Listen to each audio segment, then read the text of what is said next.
Shalom, perkenalkan nama saya Monica. Di sini saya akan memenuhi tugas yaitu homiletika, di mana hari ini saya akan menyampaikan firman Tuhan tentang hukum dasar di dalam hubungan, bagaimana cara kita memperlakukan sesama sesuai dengan firman Tuhan. Perlakukan orang lain sebagaimana kita diperlakukan. Di sini saya akan mengambil nas Alkitab yaitu Matius 7 ayat 12. Segala sesuatu yang kamu kehendaki supaya orang perbuat kepadamu, perbuatlah demikian juga kepada mereka. Itulah isi seluruh hukum dan kitab para nabi. Nah, ini merupakan sebuah prinsip dasar dalam hubungan kita dengan sesama, di mana Yesus mengajarkan kita di dalam ayat ini kita harus memperlakukan orang lain sebagaimana kita sendiri ingin diperlakukan. Hari ini kedengarannya mungkin begitu singkat, sederhana, perlakukan orang lain sebagaimana kita diperlakukan. Tapi di sini tidak mudah untuk dilakukan karena seringkali kita lupa untuk menepati orang lain sama penting dengan diri kita sendiri. Bisa dilihat dalam Matius 22 ayat 39, kasihilah samamu manusia seperti dirimu sendiri. Nah, di sini bagaimana kita mengasihi orang lain seperti diri kita sendiri.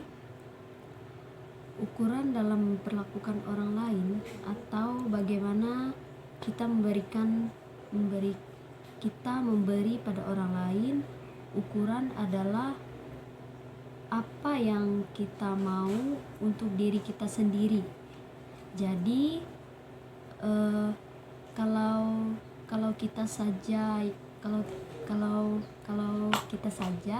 yang tidak mau barang, seandainya saya mengambil contoh sederhana, seandainya kalau kita tidak mau barang itu, jangan kita memberikan kepada orang lain.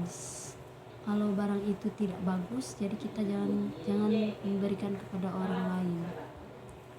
Nah, demikian juga ketika kita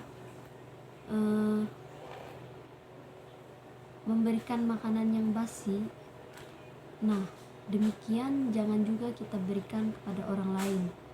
Dan kita pikir, kalau kita pikirkan makanan basi itu kan tidak bisa untuk dimakan lagi. Jadi jangan coba-coba untuk kita memberikan kepada orang lain lagi makanan yang sudah tidak layak dimakan lagi. Nah, mari kita belajar dari firman Tuhan ini, apa yang saya enggak lakukan apa yang saya enggak mau lakukan kepada saya sehingga itu menjadi suatu batasan dalam apa yang saya tidak boleh lakukan itu kepada orang lain. Poin yang pertama saya ambil yaitu jangan merugikan atau menyakiti orang lain. Nah, gimana kalau kita tidak mau menyakiti orang lain, kalau kita tidak mau disakiti, maka kita jangan menyakiti orang lain dan jangan kita merugikan orang lain. Seperti contohnya begini, kalau kita pergi ke pasar gitu, membeli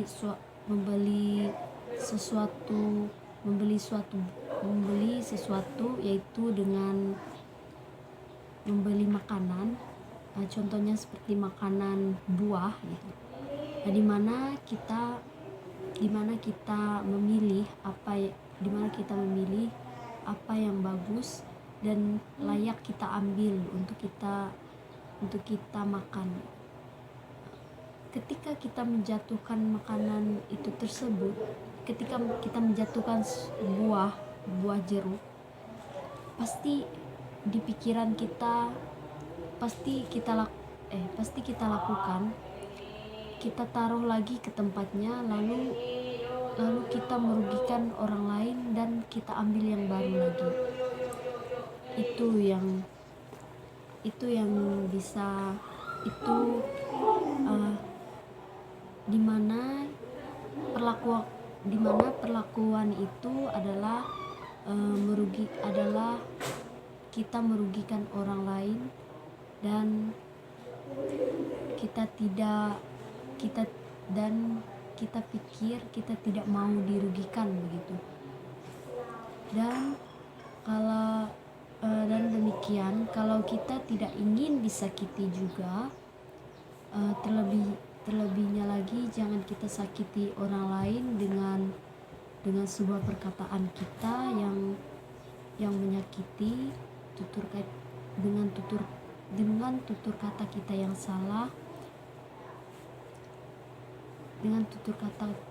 salah, sehingga kita berpikir itu suatu gurauan, tapi yang orang tanggapi yaitu itu adalah dimana hal yang kita ucapkan itu adalah hal yang menyakiti orang lain. Dan poin yang kedua, jangan merendahkan orang lain dan menghina. Ya, dimana kita berpikir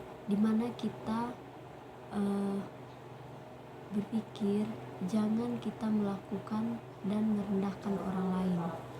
Nah, merendahkan orang lain ini jika suatu kelebihan yang ada di dalam diri kita lalu kita merendahkan orang lain yang lebih rendah lagi dari kita, itu akan menyakiti orang lain juga. Dan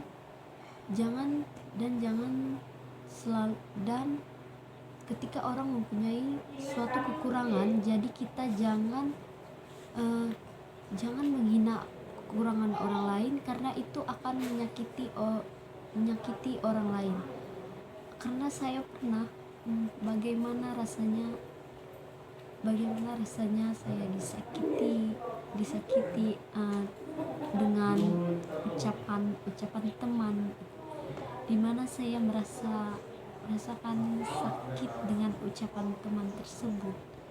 Jadi begitulah rasanya jika kita menyakiti orang lain dengan tutur kata kita sendiri. Dan poin yang ketiga, beri ruang untuk kesalahan dan kelemahan. Dimana saya sadar, saya sendiri sadar kalau saya memang mempunyai banyak kekurangan dan kelemahan, dan dimana saya pengen orang-orang di sekitar saya punya ruang untuk mengetahui kelemahan dan kekurangan saya sendiri. Dan disitulah saya membutuhkan seseorang yang tempat saya bercerita ataupun menceritakan suatu apa yang saya rasakan begitu. Dan mari kita di situ mari kita pun lakukan yang sama untuk orang lain. Kalau orang lain membutuhkan ruang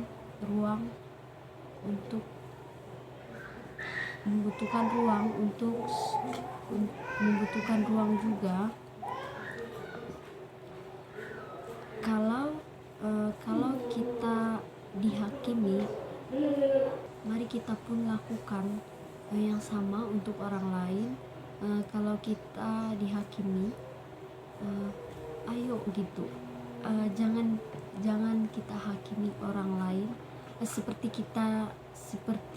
kita ingin diterima dengan segala kelemahan dan kekurangan kita sendiri.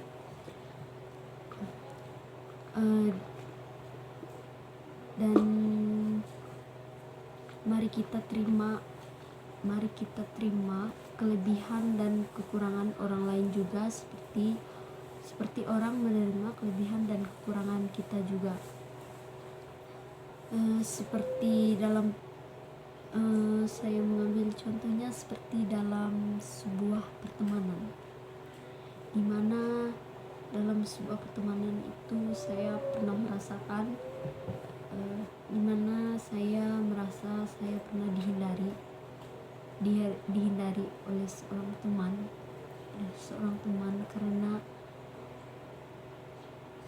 karena mereka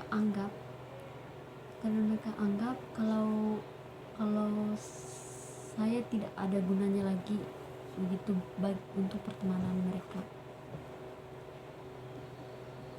Di saat mereka butuh, jadi mereka itu membutuhkan saya di saat mereka memang benar-benar butuh, dan memang mereka butuh saja. Terima kasih untuk firman Tuhan saya hari ini, kiranya dapat bermanfaat dan dapat dimengerti juga. Jika ada tutur kata dan pengucapan saya ada yang salah, saya mohon maaf dan terima kasih.